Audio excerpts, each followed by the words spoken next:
Contando el cuento con Ángel Guzmán. Está bien, mi nombre es Hernán, yo soy de formación psicólogo educativo. Para los sociólogos eso es como de, psicología. Luego estudié aquí la especialidad en familias y prevención de la violencia y entonces aprendí sobre sociología y entendí por qué la psicología. Y fueron mis primeros acercamientos a los feminismos, ¿no? Y después de venir de una familia tradicional, la mamá se encarga del trabajo doméstico, el papá sale a trabajar, pues tener profesoras feministas era un desafío, ¿no? Y luego estudio una maestría en Educación para la Ciudadanía en Psicología y actualmente me encuentro estudiando, no sé por qué, un doctorado en Gestión de Paz y Prevención de la Violencia, que ha sido tremendo porque es en Guadalajara, entonces voy y vengo, es una locura. Y desde hace algunos años hemos generado conversaciones con compañeros en torno al 8 de marzo, ¿no? Especialmente desde, si mal no recuerdo, 2020, que se impulsó el tema de 9, ¿no? El 9 de marzo, el 9 nadie se muere, ¿no? Y que las compañeras dejaron de asistir a los espacios universitarios, a los espacios de trabajo, incluso las empresas privadas, internacionales, empezaron a decir, pero no van a parar las mujeres, no van a venir a trabajar, entonces hay que generar espacios de conversación con los compañeros, ¿verdad? El 8 de marzo del 2020 fue quizá la marcha más multitudinaria en Querétaro. Se calcula que aproximadamente 10,000 personas participaron, mujeres, niñas, adolescentes, incluso aquellas mujeres que no se consideran feministas estaban presentes en esa marcha, ¿verdad? Fue importante y después se nos vino la pandemia, ¿verdad? Justo como una semana o 15 días después nos fuimos a casa y ahí tuvo efecto sobre la protesta social en los espacios públicos, ¿verdad? Conocimos el cubrebocas, el aislamiento, la sana distancia, en fin. Y eso ha tenido efectos en la manera en la que hemos convivido. Desde hace algunos años atrás también han habido tendederos, ¿verdad? Ahorita vamos a hablar un poquito más de ese tema. Tendederos donde se denuncian prácticas de violencia que ejercen principalmente los varones contra las mujeres, pero también contra otros varones por razones de género. Y creo que estoy a punto de decir que ha habido pocos espacios, pero no ha habido pocos espacios, hemos impulsado muchos espacios, pero esos espacios han tenido poca participación. Esa es la verdad. Hace algunos años lanzamos una convocatoria que decía taller para padres, ¿no? Y pusimos entre paréntesis solo padres, ¿no? Muchas mamás nos preguntaron si podían ir a ese taller. O sea, era una escuela de más de 450 estudiantes. Llegaron aproximadamente 14 papás, ¿no? Y muchas mamás preguntaban si también era para ellas, porque ya ven que cuando dicen escuela para padres, como que quienes van son las mamás, pues, ¿no?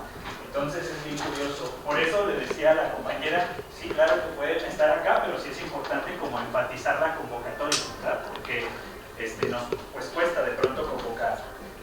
Listo. Entonces, el objetivo de este espacio es...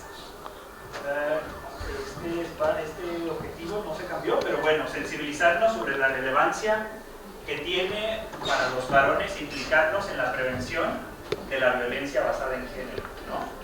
Ese es básicamente el objetivo, como generar este espacio de conversación. Me hubiera gustado mucho otro formato, o sea, donde se pudieran mirar. Veo a Enrique volteando a ver a los de atrás, ¿no? Entonces, como que el formato está un poco diseñado para que haya un orador y ustedes escuchen, pero dado que esto se espera que pueda ser un conversatorio, la idea es como una interacción de ida y vuelta, ¿sí?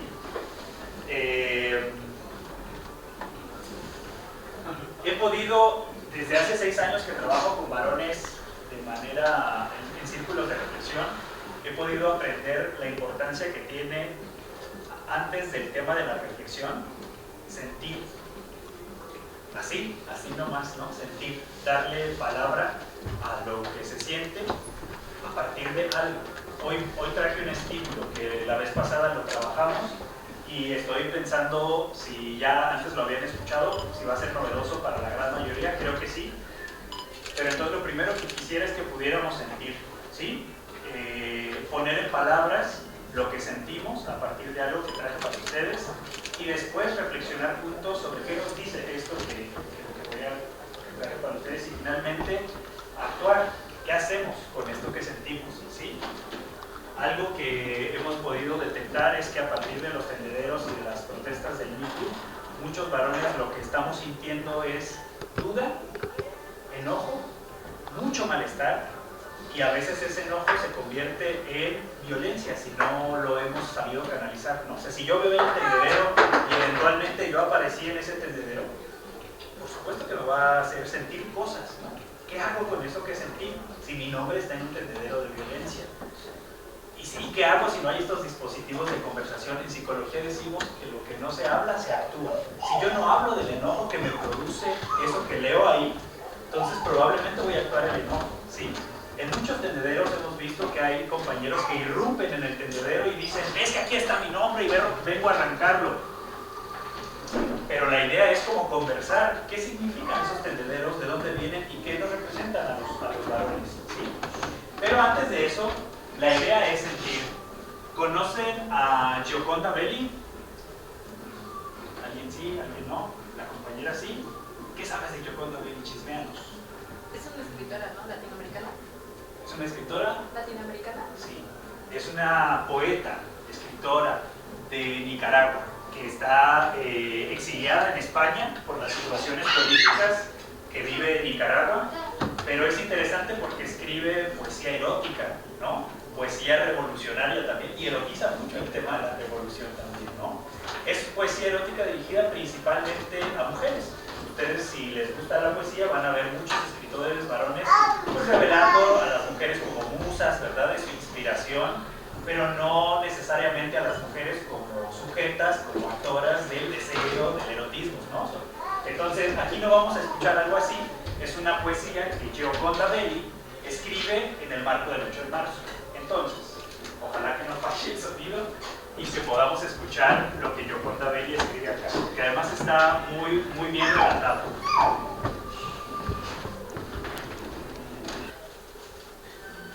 En la práctica de tu vida, quieres fomentar la lectura, porque cuando lees, pisas la luna.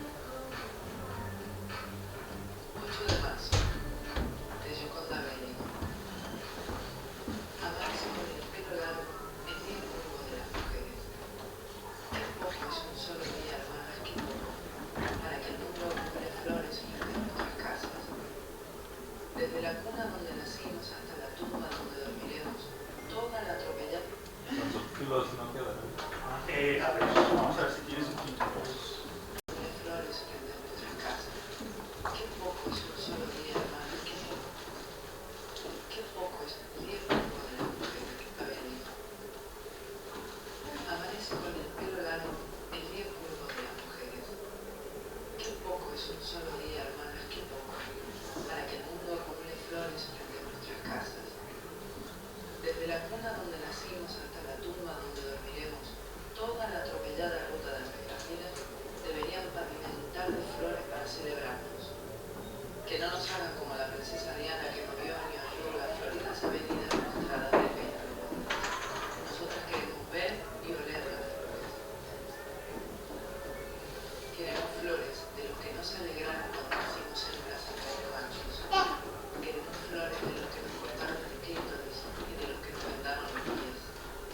Queremos flores de quienes no nos mandaron al colegio para que cuidáramos a los hermanos y ayudáramos en la cocina. Flores del que se metió en la cama de noche hasta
te hace reflexionar, te llega.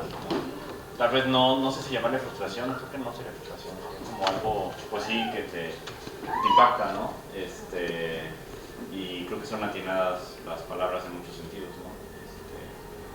Y pues sí, en recordar o en analizar esas situaciones de violencia que a lo mejor, o que uno no ha ejercido, pero que sí es muy común en hombres o en casos que están ejercidos, ¿no? Hacia las mujeres, sí, como que mueve emocionalmente algo en el interior, me movió. ¿Alguna palabra o frase, Carlos, que particularmente se te haya quedado de lo que leíste o escuchaste? Cuando habla de las flores para quienes en la noche como que lo violaron en la cama, bueno, no recuerdo la frase exacta, pero que habla de violación, ¿sí? Ajá. Gracias, Carlos. ¿Alguien más? ¿Sí? La primera vez que lo escuché, el año pasado, me parece que fue mucha rabia, mucho enojo. Yo pensé que al encontrarme con él en esta segunda ocasión sería algo distinto, pero me sigue enojando e indignando bastante. Creo que me quedo con enojo. Enojo e indignación. ¿Alguna frase en particular que esta vez te haya resonado? Creo que es como el conjunto de todas con las que empieza a abrir, ¿no? Esa es una, pero el conjunto de todas esas frases y situaciones, por ejemplo, para la persona que me despidió cuando se enteró que estaba embarazada, o para la persona que me pagó menos con un trabajo, ese conjunto de frases es el que me llega. Bien, muchas gracias. ¿Sí? Juan y luego acá.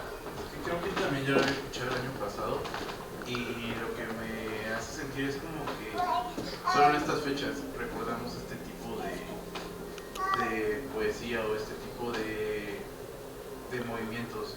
Cuando pasa todo el año, entonces pasa el 8 de marzo, la semana del 8 de marzo y se nos olvida. Entonces como tipo, no deberíamos de verlo como algo que solo ocurre en estos días, sino que estar presente, como dice la mujer, en toda la etapa de sus vidas. Es muy bueno lo que dices, Juan. Me pregunto, voy a hacer una pregunta a propósito de lo que escucho. Me pregunto si para las mujeres, pero es una pregunta, ¿verdad?, que se me ocurre, si para las mujeres es algo que se mueve solo el 8 de marzo. Lo dejo así como pregunta abierta, ¿verdad? Si para las mujeres, dado que se trata de una experiencia vital, lo que narra Gioconda Belli o la reflexión es algo que pasa solo en el marco del 8 de marzo. Y probablemente esto que dices nos convoque a reflexionar, ¿será que las mujeres solo reflexionan esto en el 8 de marzo o lo hacen a lo largo del año? Y además la experiencia misma les lleva a hablar de esto en terapia, en grupos, con amigas, ¿verdad? ¿Cómo lo hacemos los compañeros, verdad? ¿Lo hacemos solo el 8 de marzo o también lo reflexionamos en otras ocasiones? Gracias, Juan. ¿Tu nombre? Ricardo. Ricardo. Hola, soy de Bellas Artes y fíjate que no había escuchado este poema. Realmente también fue frustrante porque no lo escuché. Sin embargo, me causó conflicto. ¿Por qué flores? Digamos, ¿qué es lo que necesita la mujer, ¿no? En este sentido pongo la pregunta, ¿qué es lo que necesita la mujer? ¿Flores? ¿Requiere flores? Es decir, si esa idea de las flores son una metáfora de las disculpas o de la idea de estar generando empatía hacia el otro, ¿no? Porque eso es lo que quiero decir. Lo que a nosotros se nos olvida es empatizar con el otro. Lamentablemente, no solamente entre nosotros ejercemos violencias hacia ellas, sino también hacia nosotros. ¿Por qué no ponernos en sus zapatos en esos momentos? Todas las frustraciones que son desde vivir, por cuestiones hormonales, ¿no? O porque a partir de esas cuestiones hormonales que entendemos desde la ciencia, juzgamos a las mujeres y por tanto tenemos que vulnerarlas a partir de un empleo, por ejemplo, el tema del embarazo o el tema de la poca disponibilidad cuando están, en esta menstruación, ¿no? Y también esta idea de vivir en una historia de terror constante, porque quieran o no, las mujeres viven en una situación de terror constante. Es una historia de terror, una película, una perversión peor que ver a eso, digamos. ¿Por qué? Porque todo el tiempo se sienten, pues vaya, lastimadas, vulneradas. ¿Por qué no empatizar con ellos? ¿Por qué no ponernos en sus zapatos en esos momentos? Antes de pasar, como dar un pasito hacia adelante y preguntarte qué sentiste. Pues ahorita que te estoy dando esto, Cuando vas hablando de esto, sientes coraje. sí, realmente sí, pero de entrada necesito entender bien el poema para darte así con una respuesta de qué sentí con flores. Pues eso, frustración, ¿por qué flores? No entiendo por qué flores, sino, vamos, empatía, hombres, empatía. Sí, te lo recomiendo mucho que lo escuches como en casa, digamos, con audífonos, ¿verdad? De estos que aíslan el sonido y que como que desconectemos un ratito la razón y nos conectemos con el sentir, que es un poco lo que dices. La empatía es a partir de eso que sientes, ¿no? De eso que me produce. Y también, si no produce nada, también es un dato, un registro interesante para la vida. Es que me cuesta conectar aquí, ¿no? Y eso también es importante. ¿Tu nombre otra vez? Ricardo. Ricardo, bienvenido y muchas gracias. Quería decir algo. Sí, pues yo principalmente identifiqué una sensación de incertidumbre y creo que tiene que ver con lo que dice Ricardo acerca del posible significado asociado que Gioconda le da a las flores. Yo lo pienso más hacia, bueno, lo pensé hacia el cuidado, ¿no? Pensé en estas flores como una representación del cuidado y en ese sentido la incertidumbre surge de dónde vienen esas flores, del aspecto, más bien, de dónde vienen esas flores en relación a de dónde las pide Gioconda, ¿no? De dónde solicita este cuidado. Entonces pienso que de aquí surgen todas estas cuestiones también de Ricardo, acerca de la violencia no solamente es hacia afuera, sino también hacia adentro. Pienso que ese cuidado tiene que descubrirse primero desde uno mismo para poderlo después llevar hacia afuera.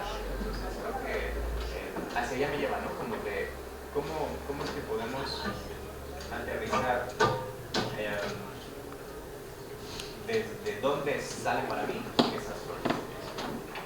Okay, voy a dar un pasito hacia adelante otra vez y preguntar y explorar qué sentiste. Sentí principalmente esa incertidumbre,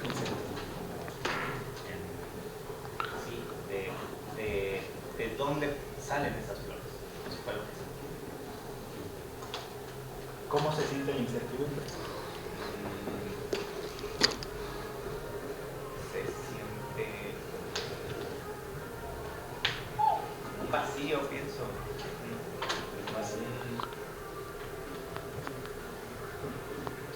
Sí, como una búsqueda, una pérdida, ¿cierto? Genial, muchas gracias. Y nos hablan mucho, o sea, hay muchas palabras como ya muy desarrolladas, incluso teorías, ¿no? Y a veces nos colocamos desde, es que el patriarcado, es que la deconstrucción masculina, es que las violencias. Y a veces me doy cuenta que nos cuesta mucho trabajo conectar con lo que sentimos y con la experiencia propia, pues, ¿no? Porque la teoría ya la tenemos y somos hábiles, muy hábiles en el desarrollo de la teoría. Y creo que es un área todavía por desarrollar el cómo nos conectamos con lo que sentimos, ¿sí? Para mí eso es paso número 1, sentir, ¿no? Y nos han dicho las compañeras, ¿no? En diferentes relatos, cuando ellas han compartido experiencias de violencia sexual, que nos la comparten siendo nuestras amigas, siendo nuestras compañeras, también a veces no sabemos cómo actuar, ¿no? Y a veces no sabemos cómo actuar porque no podemos registrar qué estamos sintiendo, ¿no? No supe qué hacer, me quedé paralizado, ¿no? Quizá minimicé lo que ella había vivido, como de, no es para tanto, ¿no? No sé, estamos como desconectados ahí, como del otro o de la otra, como decía Ricardo hace ratito, ¿no? Quisiera, por propósitos metodológicos, subsanar la imposibilidad del audio, leyéndoles algo más, para hacer un ejercicio de giro de tuerca y decir, otra vez, tratemos de conectar con lo que se siente, ¿sí? ¿Les parece bien? Traigo aquí el as bajo la manga, el plan B.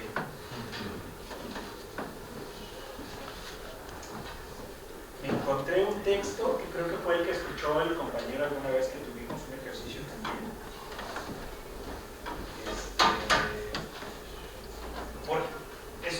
También es una poesía, me parece que ahí transmiten un montón. ¿Por qué mi casa? ¿Por qué mi cuerpo es casa y no habitante? ¿Por qué mi cuerpo es casa y no habitante? Lo escribe Jimena González y dice así: Chapa, ¿por qué mi cuerpo parece estar hecho para entregarse? ¿Por qué salen de mí mis senos y mis nalgas y mi boca?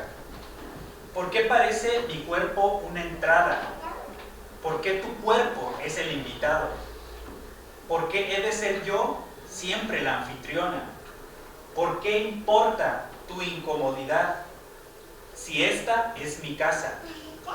Perdón, ¿por qué importa tu comodidad si esta es mi casa?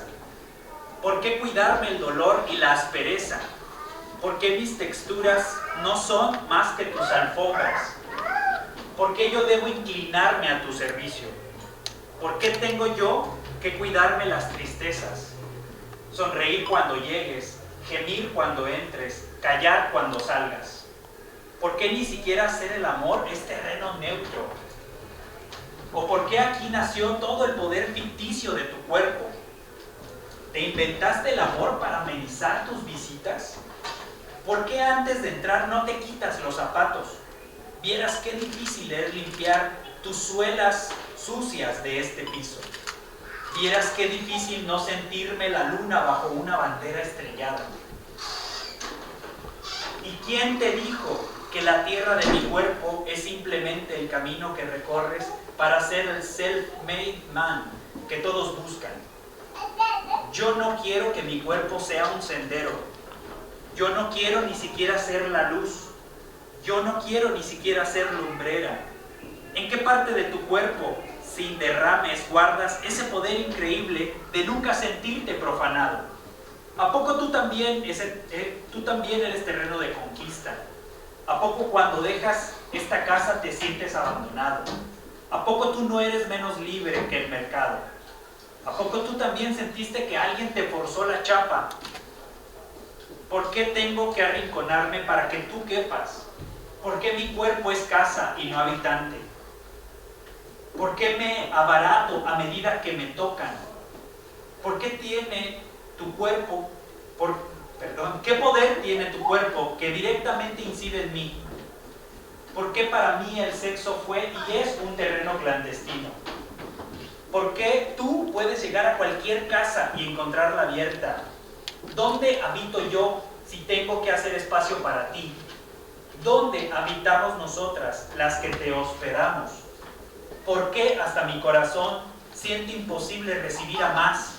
¿A poco tu cuerpo es tan gigante?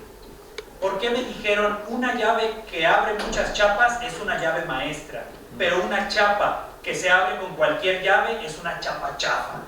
Y me besaron. ¿Por qué no podía gritar entonces? ¿Por qué sacralicé las reglas? ¿Por qué el silencio? ¿Por qué nadie dice que hay llaves que abren por la fuerza? ¿Por qué mi cuerpo se siente como una fiesta? ¿Por qué yo limpio lo que tú derramas? ¿Por qué mi cuerpo no se siente de sí mismo? ¿Por qué tantas pisadas, tantas grietas, tantos focos fundidos y tantas termitas? ¿Por qué la sensación de desmembramiento? ¿Por qué la sensación de mutilación? ¿Por qué la ceguera frente al espejo? ¿Por qué tanta luz? ¿Por qué tan poca lucidez?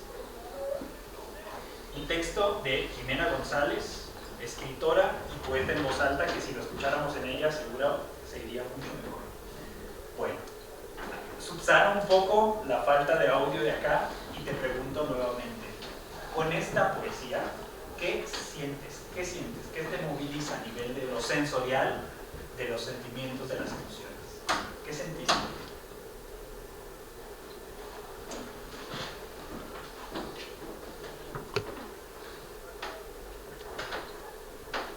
Es distinto, ¿no? Es más confrontativo que Yoconda Belli.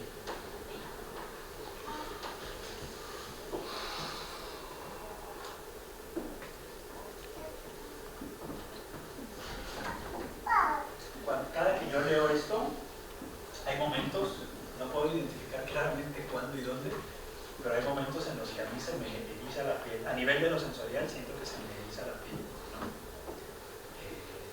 No sé ustedes, pero hay momentos donde yo me siento súper incómodo, muy incómodo. Siento como si estas preguntas me las hicieran a mí y me siento sin voz, no sé qué responder. ¿Sí? Lo leo con fuerza porque creo que son preguntas que nos harían con fuerza, no suavecitas y con miedo, ¿no?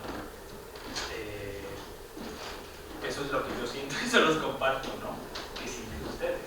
¿Sí? Creo que hay momentos también en los que hay sensaciones particulares. Por ejemplo, cuando habla de quitarse los codos, primero que quitar los codos, siento dolor, ¿no? Siento como ese reclamo bastante fuerte, ¿no? Siento como una identificación con que no están reclamando el mundo. Sí. Y estoy faltando respeto a algo y no quitarme los zapatos llegando a casa. Sí. Pero después, aterrizándolo con lo que interpreté del poema anterior,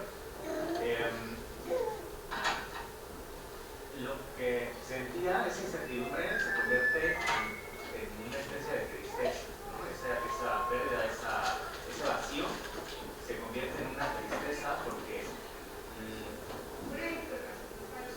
pensando en esta relación que hay entre las flores como cuidado, como ternura, no sé, y el cuerpo como terreno, pienso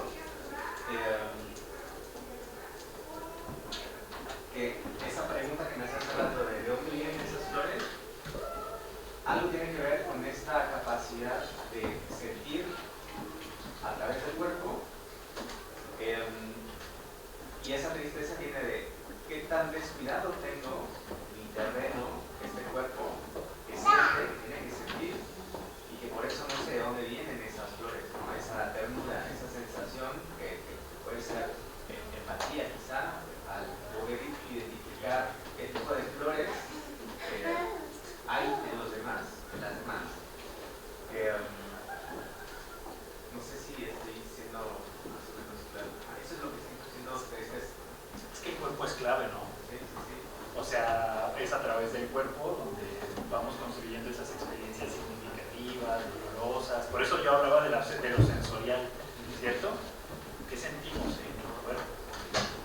¿Cómo construimos los hombres la conciencia del cuerpo? ¿Cómo construimos las personas en general la conciencia del cuerpo? Pero en particular los varones, ¿cómo construimos la conciencia del cuerpo? Me pregunto si no, para quienes practicamos deportes desde muy chiquitos, hay cierta conciencia del cuerpo a partir del dolor que se establece en la relación con el deporte, a veces sobreexigente. No todos los hombres hacemos deporte. Yo no hago mucho deporte, digamos, como pueden ver. Pero muchas veces, muchas experiencias son a través de ese dolor experimentado a partir del deporte, de una sobreexigencia, incluso cuando hay malestares como enojo, tristeza, vacío. Muchos hombres van al gimnasio y cargan más peso y de esa manera como que producen dolor. Y, ¿sí? O sea, hay una relación ahí con el cuerpo. Un compañero de más de 70 años me dice, tú estás joven y tu cuerpo es distinto al mío, ¿no? Y me dice, para mí, que soy un viejo, yo no tengo cuerpo, yo soy cuerpo. Y soy consciente de eso porque todo el tiempo tengo que estar tomando pastillas, todo el tiempo tengo que estar cuidando mi cuerpo, pero ahorita que uno está medianamente joven, no tiene esa relación con su cuerpo, ¿no? ¿Cómo construyen entonces muchas niñas, adolescentes y mujeres la conciencia sobre su cuerpo? Y me hace mucho pensar este poema sobre eso, que muchas veces esa conciencia puede estar relacionado con experiencias dolorosas y muchas de ellas vinculadas al tema de la violencia sexual. Como lo dijo Yoconda Belli, como lo dice el propio poema y como lo dicen un montón de estudios sobre el tema de la violencia sexual en los cuerpos de las niñas, las mujeres y las adolescentes, y también de muchos niños, que a veces no está palabrado, pero también muchos niños pudimos haber vivido alguna forma de violencia sexual que para la experiencia de los varones es súper rara de descifrar y de hablarla, ¿verdad?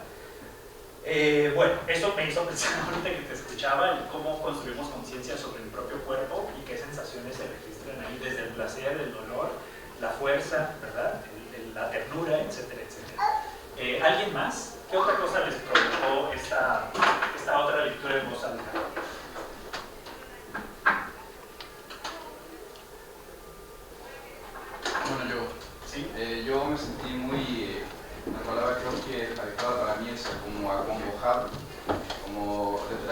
sigo sufriéndole porque, pues, aunque entiendo que el problema no es directamente hacia Enrique, entiendo que hay como todo un proceso, como un sistema histórico que yo la verdad no tuve mucho que ver más que encarnarlo, que la forma en que me veo, la forma en que hablo y cómo expreso mis gustos, la forma en que pienso, que igual fue socialmente construida, pero representa un sistema de opresión en el que yo soy parte al existir.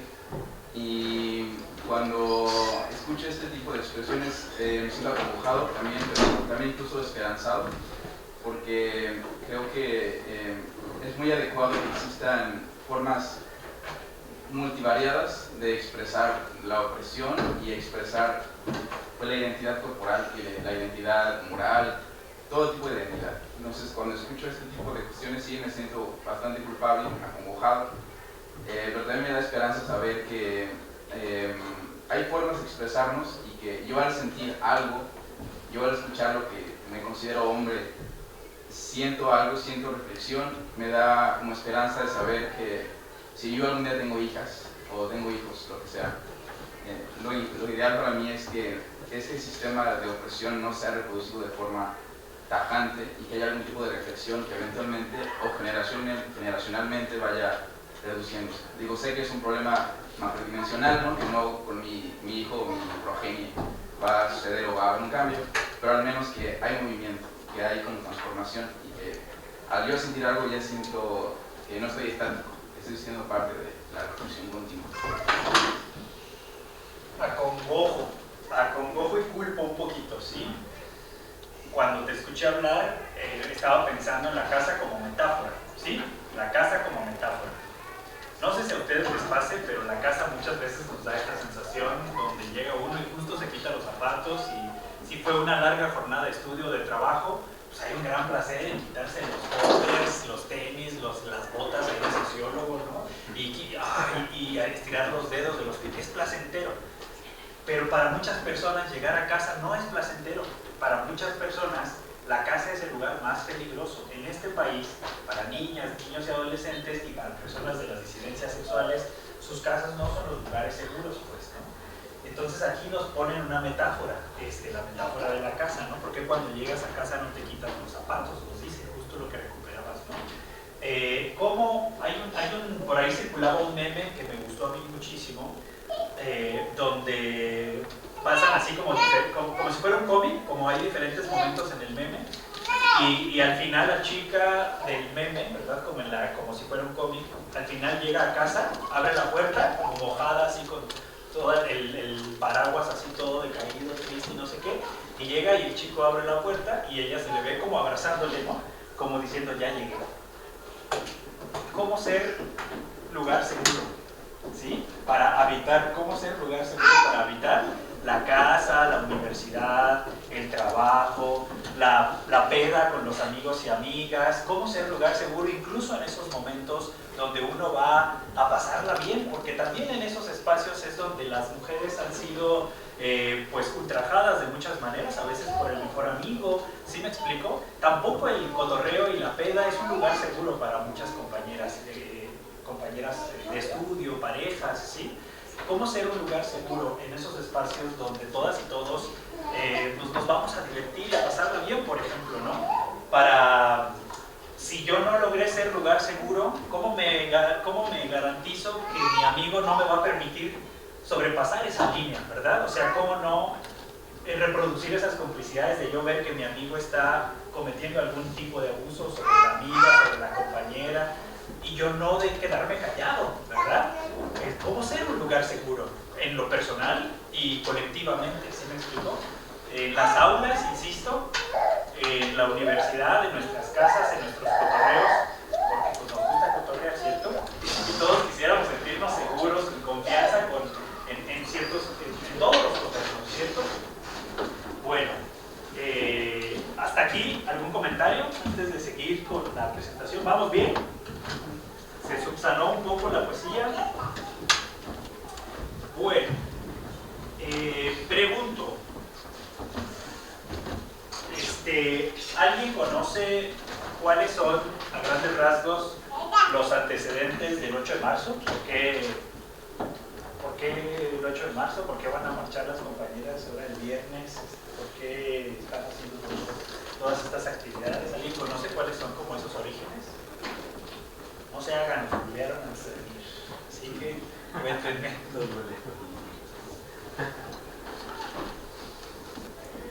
¿Quién se avienta al agua? Así como de chisme, ¿verdad? ¿Quién ha escuchado? ¿Cuándo? ¿Por qué? Eric, usted tiene algo que decir, yo sé. Bueno, pues yo lo que recuerdo es por las desigualdades sociales que han vivido las mujeres a lo largo de la historia. No recuerdo si bien comenzó en Francia, históricamente, y bueno, en Francia no recuerdo si comenzó, pero en México recuerdo que fue por las injusticias laborales, el derecho al voto de las mujeres, y pues prácticamente que no recibían un salario equitativo igual al de los varones, y que eran, pues en este caso, como usted dice, ultrajadas en ciertas formas, eran explotadas laboralmente, económicamente, e incluso pudiera decir que socialmente, culturalmente, en todos los aspectos. Pero lo más importante creo fue por la representación de las mujeres que no eran tomadas en cuenta en ciertos ámbitos, en ciertos espacios, y por eso es lo del movimiento del 8.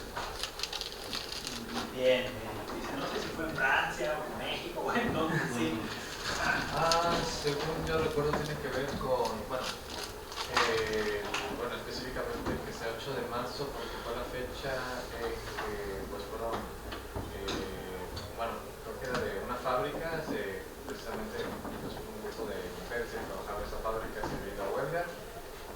Evidentemente como era así siglo XIX, siglo XX, había niñas, había jóvenes, no había gente de la tercera edad, y pues los patrones decidieron,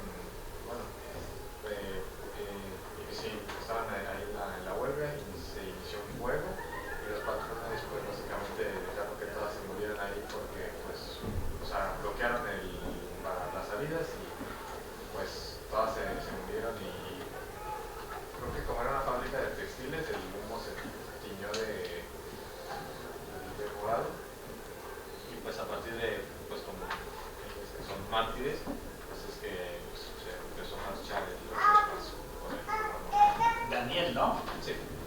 Muy bien, Daniel, les dije que lo había escuchado. Muy bien, excelente. Es uno de los datos, ¿cierto? 1857, siglo XIX, ¿correcto? Sí, siempre hay una resta ahí que está ahí, ¿no? Bueno, trabajadoras de una fábrica textil, efectivamente en Nueva York, primero, antes del incendio que relata Daniel, convocan a una marcha para exigir mejores condiciones laborales, son reprimidas y la policía asesina a 129 mujeres en una protesta social donde las mujeres demandaban mejores condiciones de trabajo, igualdad salarial, tal cual describiste, mismo salario por mismo trabajo, ¿sí? Increíblemente, años después, todavía muchas mujeres no ganan exactamente lo mismo. Bueno, ahora está en disputa el tema del mucho, ¿no? O sea, que las mujeres que se dedican a hacer, además me parece un ejemplo excepcional, o sea, decían, no, pero es que ya hay igualdad para las mujeres. Bueno, revisemos cómo están los salarios en el fucho, o sea, ¿por qué las grandes futbolistas no ganan lo mismo que los grandes futbolistas? Y entiendo que hace no muchos días, si no es que en esta semana se aprobó una iniciativa donde las empresas pues, de los equipos deportivos tienen que pagarle igualdad salarial a las mujeres que se dedican al ámbito del fútbol, por ejemplo, ¿no? Entonces, todavía hoy, años después, las mujeres tienen que, digamos, seguir luchando por esos derechos a la igualdad salarial, ¿no?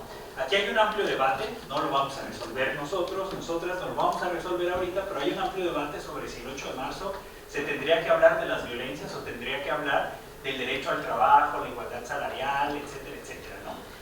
Hay muchas mujeres que plantean, sobre todo las feministas marxistas, dicen, el 8 de marzo es para las mujeres trabajadoras y lo que vamos a visibilizar es a las mujeres en el trabajo. Y hay colegas más jóvenes que dicen, no necesariamente, la emergencia nacional nos está indicando que la prioridad es que las mujeres seguimos viviendo violencia en todos los espacios. Ahí hay un debate que no lo vamos a resolver aquí, pero importante saberlo, ¿sí?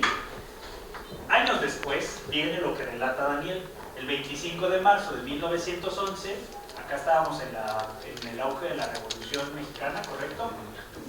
Y en Nueva York, 146 mujeres jóvenes, que hay que decirlo así con todas sus letras, jóvenes, trabajadoras inmigrantes, que también eso es importante destacar, ¿no? En una fábrica que se llamaba Triangle Shirtwaist. Imagínenselas, pues, para quienes fuman, para quienes trabajan muchas horas, que hay un momento muy placentero en el que uno pausa, sale de su oficina, de su cubículo, de su espacio de trabajo, y para quienes fuman un cigarrillo y le invitan al profesor, al amigo, al colega, fumemos un cigarrillo, ¿no? Hagamos una pausa. Fue lo que hicieron. Hay una teoría de que tiene que ver con eso, ¿verdad? Hagamos una pausa para descansar, fumemos un cigarrillo y hablemos un poco de la vida cotidiana. Estamos hablando de mujeres que trabajaban jornadas de 10, 12 horas de trabajo. 10, 12 horas de trabajo. Sabemos que hoy la Ley Federal del Trabajo supuestamente nos permite trabajar 8 horas diarias, 40 horas a la semana, y ahí estamos. Pero eso ha sido un avance, una lucha social para los derechos laborales, ¿sí? Entonces estas personas, también 23 varones mueren incinerados en el lugar. Otra hipótesis es que los patrones, como bien señalaba Daniel, querían cobrar ¿cómo se dice? El seguro, efectivamente, y por eso cerraron las entradas y todo eso, ¿no? Entonces, el tema de las flores que relataba Ricardo, de por qué flores, si estamos hablando de una situación muy drástica, pues, ¿no? O sea, ¿por qué flores? ¿Y por qué también nos insisten mucho las compañeras? ¿Por qué el 8 de marzo me felicitas? ¿Por qué el 8 de marzo me regalas flores? Si estamos hablando de situaciones muy graves, pues, ¿no? Entonces, entiendo la reflexión que hacía Ricardo sobre el tema de las flores en la poesía de Gioconda Belli, ¿no? Entonces, años después, un salto en la historia tremendo. ¿Qué saben del Me Too? ¿Cuándo surge? ¿Por qué surge? ¿Desde cuándo está ahí en su narrativa? ¿Y qué pasó? ¿Qué pasó con las universidades, con los centros de trabajo después del Me Too? ¿Qué saben del Me Too, compañeras, compañeros? Fue como acciones de protesta para visibilizar el acoso hacia mujeres, y hasta luego en México se fue diferenciando. Hubo Me Too en el cine, la parte académica, la cuestión, algo por otros entornos, y se fueron denunciando públicamente a hombres que habían acosado a mujeres. Bueno, uno de los, tal vez el caso que generó más consecuencias, lamentablemente, fue el de Armando Begafi, músico, que terminó se quiso defender de las acusaciones y terminó tomando la decisión de suicidarse, ¿no? Y ha continuado de una u otra manera. Creo que fue más antes de la pandemia, ¿no? Que tuvo como ese auge, pero sigue estando como visible justamente para visibilizar la redundancia de esas situaciones. Muy bien, gracias Carlos. ¿Alguien más tiene algún otro dato que añadir a este tema del hashtag MeToo? ¿Saben de dónde surgió? ¿Por qué? Bueno, como manera de decir, a mí también me ocurrió, ¿no? Las mujeres. Resulta y resalta que antes, por ahí del año 2009, Tarana Burke, una activista social, está entrevistándose con una chica de 13 años. La chica de 13 años le relata otra vez un tema de abuso sexual en la infancia. Tarana Burke no sabe qué responder a eso, no sabe qué hacer con esa información, y entonces no se le ocurre responderle otra cosa más que a mí también me pasó. Entonces Tarana Burke, como activista social, impulsa un movimiento que se llama así, MeToo, pero no cobra relevancia sino hasta que alguna actriz de Hollywood, y de ahí la importancia de que las personas que tienen como ese nivel de visibilidad, porque una activista social es visible, a veces en un contexto muy local o incluso nacional, pero esto tuvo un nivel global, ¿sí? Si hay alguien aquí que trabaja en comunicación social, pueden decir, es una campaña re exitosa para visibilizar un problema social, ¿no? Si lo miráramos desde un enfoque de comunicación social, es re exitoso. Hashtag MeToo fue retuiteado y ahí hashtagueado, no sé cómo se diga, o sea, millones y millones y millones de veces, ¿no? Pero entonces, ¿qué pasó con los varones luego del Me Too? ¿Qué se les ocurre? ¿Qué nos pasó a los hombres? ¿Qué estabas haciendo tú en el 2017 cuando pasó esto? ¿Se acuerdan? ¿Qué nos movilizó a los hombres el Me Too? Algunos en el 2017 estaban, yo creo, en la primaria o en la secundaria, ¿no? ¿En dónde estabas, Julio, en 2017? En la secundaria. ¿Y tú recuerdas haber escuchado sobre el tema del Me Too? La verdad no. La verdad no, ¿ok? ¿En dónde estaba Daniel en el 2017? Igual, iniciando la secundaria. En la secundaria. ¿Y recuerdas al Me Too o no llegó hasta la secundaria? No. Ok. Esto que estoy preguntando hace parte de una encuesta que se hizo en Estados Unidos. Le preguntaron a hombres y mujeres si habían conocido la campaña digital Me Too. Y justo pasaba un poquito esto, ¿no? A algunas personas no les llegó, a otras sí, y tuvo efectos que ahorita quiero conversar con ustedes, ¿no? Pero si alguien la recuerda así como muy tangiblemente, ¿qué pasó? ¿Qué les pasó por la mente, por el cuerpo, por sus experiencias cuando se enteraron del Me Too? Javi. Yo estaba haciendo la segunda carga y aquí ahí Almada inició todo un movimiento en la universidad con las chicas, justo haciendo un tendedero de denuncias. Creo que fue la primera vez que se hizo un tendedero de denuncias anónimas con las chicas en la universidad. Y empezaron a ver como varios movimientos, ¿no? En aquel momento en la facultad, pues, de psicología, lo que pasó fue como que todo el mundo se alarmó por varios maestros que en el cotidiano estábamos conviviendo todas las chicas con ellos, ¿no? También como después de las denuncias y demás, pero comenzó la visibilización de que también en los espacios que todos estábamos en el cotidiano pasaban estas cosas, ¿no? Sin darnos cuenta los varones en general de lo que estaba pasando eso. Entonces, se visibilizan ciertas prácticas que estaban como muy normalizadas, ¿cierto? Por ejemplo, irse a cotorrear con el profe. ¿Qué onda, profe? ¿Unas chelas? Sí, unas chelas, ¿no? Eso estaba muy normalizado antes del 2017. Ocurría y ocurría mucho. No significa que no siga ocurriendo. Pero hoy, concretamente en la UAC, se impulsó un movimiento a través de una colega llamada Tay Almada, que ya le llamó, porque además fue muy visible, ¿verdad? Ella en este movimiento y le llamó Yo También UAC, ¿sí? O sea, le pusieron el hashtag, se lo apropiaron, digamos, como a manera, al español, la traducción al español era Yo También, y además le agregaron el WAC. Y empezaron muchas denuncias a través de redes sociales. Y se registraron un montón de denuncias hacia profes, administrativos y estudiantes. Y entonces, otra vez la pregunta, ¿qué aprendimos después del Me Too? 2022, ¿cierto? 2022 hay un paro en la UAC. Se para un mes la universidad. Nuevamente surgen nuevas denuncias por temas de acoso y hostigamiento y nos vuelven a poner en la conversación, ¿sí? O sea, el problema no está resuelto. Tenemos que seguir conversando sobre estos temas, ¿no? Entonces, efectivamente, se visibilizan muchas formas de violencia y otra vez, a los hombres que nos toca ahí, ¿no? Por lo que decía Javier, o sea, hacen parte de nuestra vida cotidiana, ¿no? Y bueno, hay un texto que les voy a compartir si ustedes quieren. Hay un colega que se llama Michael Flood y hace una investigación sobre el Me Too, ¿no? Post-Me Too.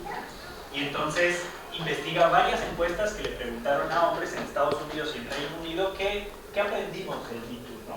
Y los sistematiza en tres grandes categorías. Uno, aprendimos quizá a escuchar a las víctimas porque leímos un montón de hashtags. Es más, si ustedes llévense eso de tarea, ¿no? Pónganle hashtag Me Too en sus redes sociales y vean qué aparece.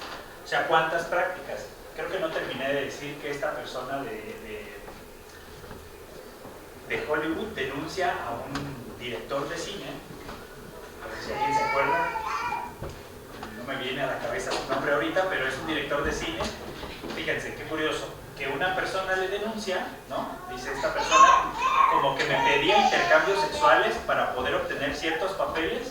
Y entonces hay otra persona que dice, ¿a ti también de eso? A mí también. ¿A ti también? Y entonces empiezan a agrupar y empiezan a denunciar sistemáticamente cómo se relacionaba en el ámbito de trabajo con las mujeres, ¿no? Y pasó lo mismo en la academia. Oye, este profe hizo tal cosa conmigo, me dijo tal cosa. ¿En serio? ¿A ti también? Sí, a mí también. ¿Me explico? Y creo que esa es la fuerza. No quieres estar más. No te preocupes. Esa es la fuerza que tiene el Me Too, ¿sí? Y no sé ustedes, pero creo que ahí es una fuerte interpelación hacia nuestros comportamientos, ¿cierto?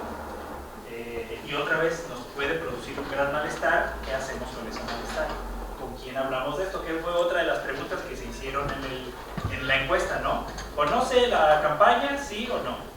Ok. ¿Ha hablado de esta campaña con otros varones? ¿Sí o no? ¿Ha hablado de esta campaña con otras mujeres? ¿Sí o no? ¿Sí? De eso iba un poco la encuesta.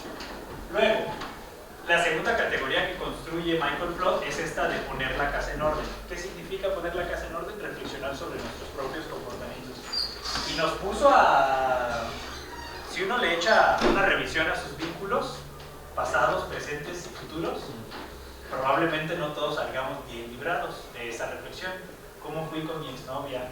¿Cómo fui con la chica que salí del Tinder? ¿La persona que salí en Grindr? Sí, o sea, ¿cómo han sido mis relaciones? ¿Yo podría salir bien librado de ellas? No sé usted, yo no. Yo no podría salir bien librado. Y si alguien pusiera Me Too, ejerció violencia emocional en mi contra, yo diría, sí, los celos son una forma de violencia emocional, yo no saldría bien librado, ¿no? ¿Qué fue lo que nos puso a templar el Me Too? Como, y si alguna de mis exes me denuncia, ¿qué voy a hacer con eso, no? Poner la casa en orden, ponerlo. Pero entonces, ¿qué hice? Me quedé callado, como nervioso, esperando a que un día saliera el Me Too Hernando, ¿no? Me Too ahí denunciado. O me puse a hablar de este tema, en terapia, en grupo, en qué sé yo. Y finalmente, así le llamó la tercera categoría Michael Flood, reventemos el patriarcado, ¿no? Que no es una... Cuando pensamos en género, pensamos, pues es algo que las mujeres están haciendo, ¿no? Ahí van, lo están haciendo bien, compañeras. Pero ¿y nosotros? ¿A cuándo? Dice, ¿no? Bueno, esas son como las tres grandes categorías que se construyeron ahí.